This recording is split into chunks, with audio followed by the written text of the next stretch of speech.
মানে লড়াইটা আসলে কোন জায়গায়? লড়াইটা সেলসে না, লড়াইটা বিজনেসে না, লড়াইটা মাত্র 2 জায়গায়, to grab the attention, to build a relation. যারা দেখছেন নোট নিতে পারেন। অ্যাটেনশন গ্রাব করতে হবে, আপনার ম্যাসিভ লেভেলের অ্যাটেনশন সিকার হইতে হবে। কিন্তু সেই অ্যাটেনশন সিক তো হিরো আলমও করে।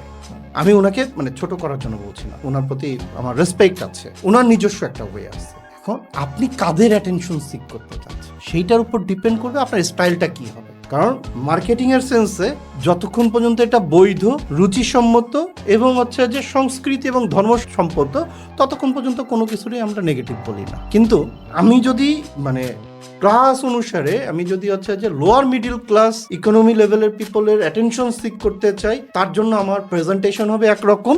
আমি যদি হচ্ছে যে এ প্লাস ক্যাটাগরির পিপলের হচ্ছে যে অ্যাটেনশন সিক করতে চাই, তার জন্য আমার প্রেজেন্টেশন হবে এই জন্য গাড়ি সেল করে স্যুট পরে, আর আপনার চায়ের দোকানে লুঙ্গি পরে চা সেল করে, একদম নর্মাল যখন গ্রামাঞ্চলে।